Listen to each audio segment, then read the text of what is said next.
Welcome bachcho, welcome to the class. Today we are going to start with a new topic, that is superposition principle in electrostatic. The topic is related to much and more related to your Coulomb's law, means calculation of force at a particular point due to existence of different charge particles that we are going to calculate here.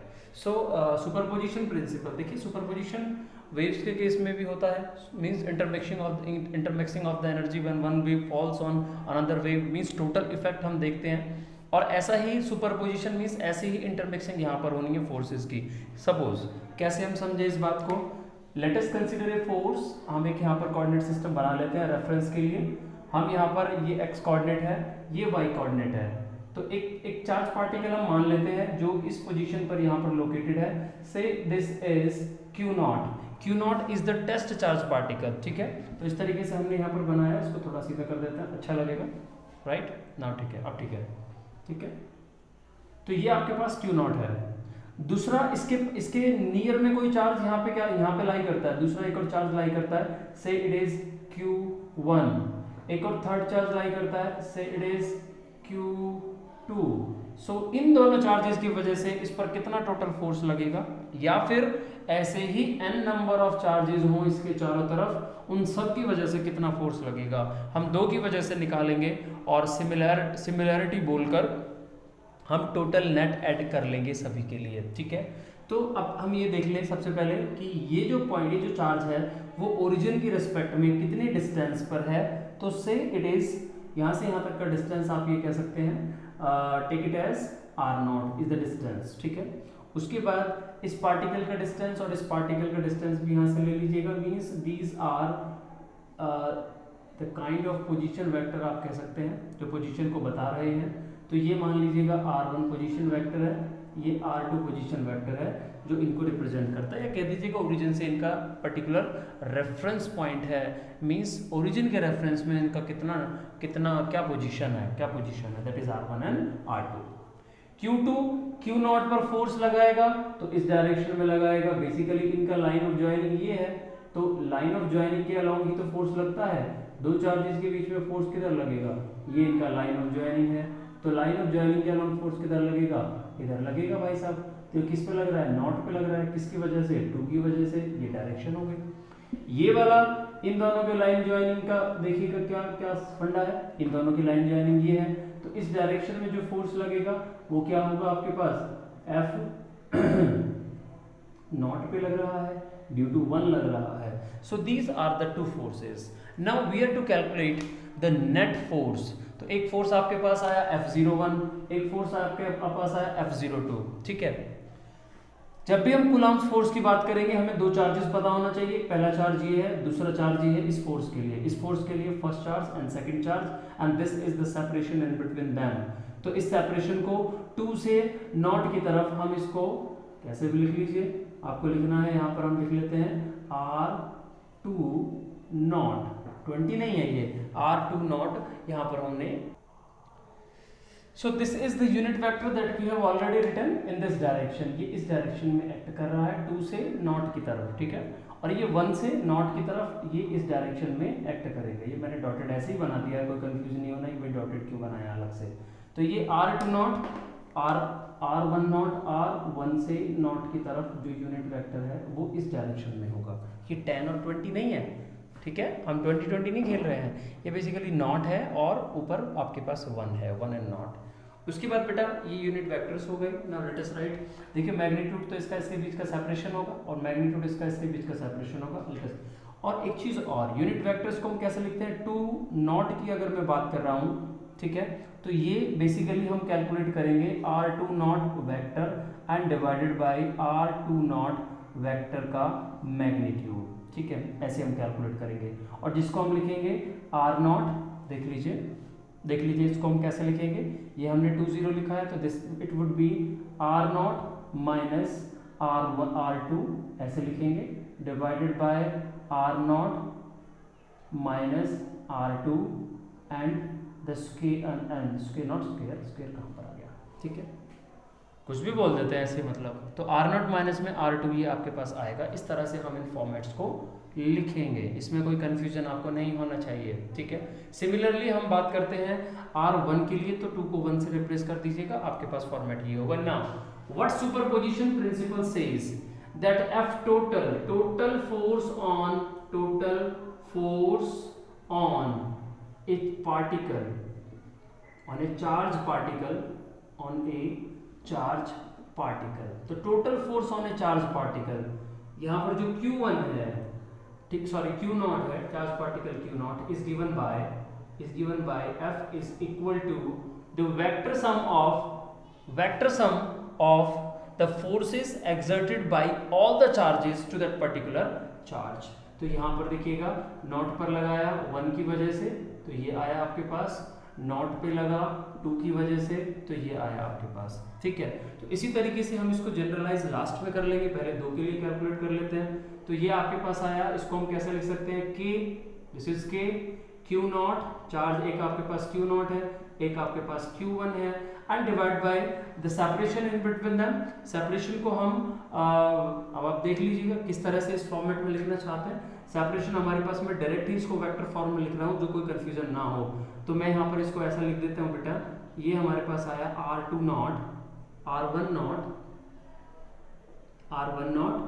And the magnitude and the square of that, ठीक है, multiply by R10 unit vector, यही तो हमने लिखा है, ठीक है। R10 unit vector ये फर्स्ट के लिए लिखा। सेकंड के लिए अगर हम लिखें तो this is K, that is Q0 Q2 divide by R20 unit magnitude means separation का स्क्वायर इनटू में unit vector, that is R20 cap.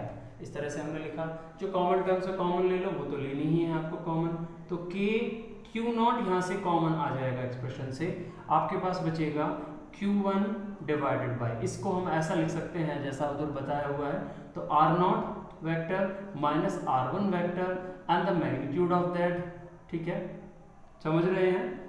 मैं इसको डायरेक्ट लिख देता हूँ, स्टैंडर्ड फॉर्मेट है, इसलिए पहले वो वेक्टर फॉर्म पढ़ाया था हमने आपको कूलम्ब्स का, उसी पर ये बेस्ड है, तो बिल्कुल उसी तरीके से वेक्टर फॉर्म में मैं इसको कन्वर्ट करना चाह रहा हूँ। देखिए स्क्वायर है और ये यूनिट वेक्टर है, इसको मैं वेक्टर फॉर्मेट में लिख सकता हूँ, ठीक है। वेक्टर फॉर्मेट में मैं इसको लिखूँ तो यहाँ पर मुझे क्यूब करना पड़ेगा। चलिए अभी नहीं करते हैं, हम इसको एज इट इज लिख लेते हैं, ठीक है। तो ये मैंने ऐसे लिखा बेटा, इसको यूनिट वेक्टर है, आप ऐसा करिए, आप इसको ऐसे लिख लीजिए, ये यूनिट वेक्टर है, हमने इसको कैसे लिखा है, R1 vector R1 not vector divided bye R1 not vector का मैग्नीट्यूड, जो कि यही है, ठीक है। उसी तरीके से हम लिखेंगे एंड सो ऑन। अब मैं इधर इसको प्लस करके लिखता हूँ, तो प्लस में टर्म हमारे पास यहाँ पर जगह कम पड़ गई है, Q0 divide by R0 minus, ठीक है। फोर्स का तो सारा हो ही गया, मैं डायग्राम को हटा देता हूँ, थोड़ा साइड कर देते हैं इधर से, दोबारा ज़रूरत पड़ेगी तो हम इधर बना देंगे इसको। तो ये बना आपके पास R0 minus R2 and the square of that into, ऐसा नहीं है कि टीचर के लिए लिखना सभी आसान है, इसका सीधा सीधा सा मेथड भी मैं आपको बता दूंगा, ये कोई इजी मतलब इजी भी लगेगा आपको और समझ में भी आएगा। तो ये आपने R2 R1 R0 एंड इस तरीके से आपने लिखा है, ठीक है। तो बेटा ये हमारे पास फॉर्म है, देखो हमने कुछ भी नहीं किया है, हमने इस यूनिट वेक्टर को वेक्टर फॉर्म में कन्वर्ट करके लिखा है। अब ये और ये सेम ही है, तो इसको हम क्यूब लिख सकते हैं डायरेक्टली, तो इसका मतलब ये हमारे पास आया K Q0, उसके बाद हम यहाँ पर लिख सकते हैं इसको Q1 divide by R0 minus R1 का क्यूब, ठीक है, into R10 vector and divide by nothing, तो सिर्फ यही वेक्टर रहेगा प्लस में।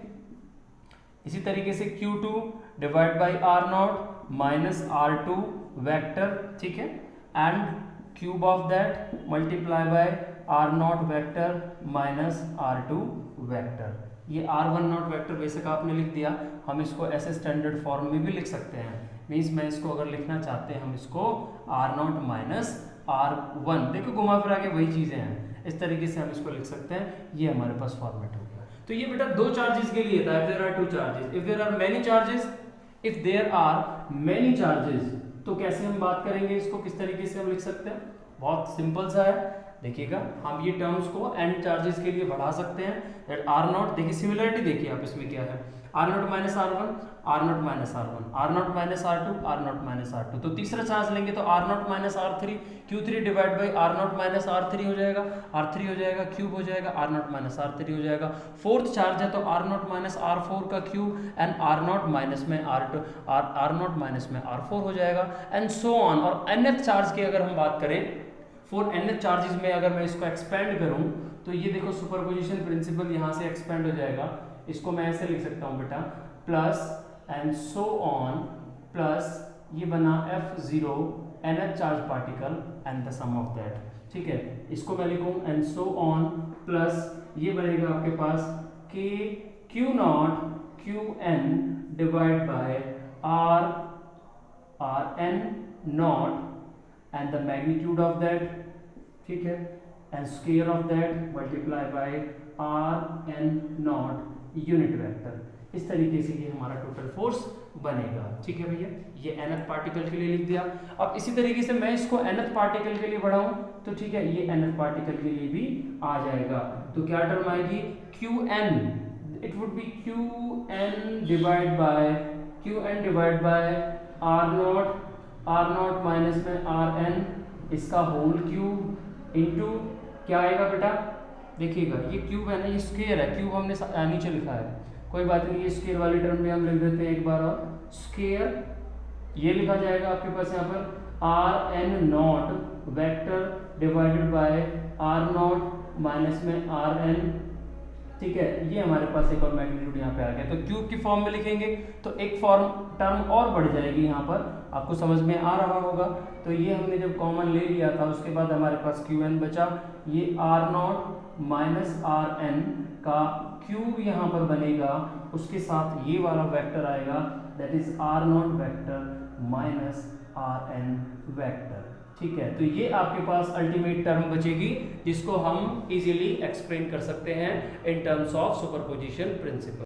इन general the superposition principle can be written as, इसको हम अगर इन जनरल की बात करें तो हम ऐसे लिख सकते हैं, देखिएगा बहुत सिंपल सा तरीका है, that F net is equal to K Q naught common, उसके बाद इसको हम Q I divide by this term and this term. तो ये टर्म आपके पास है R naught vector minus R I, ये हमने लिखा आर आई वेक्टर, ठीक है, and the cube of that multiply by R naught vector minus R I vector, ऐसे हम लिख सकते हैं।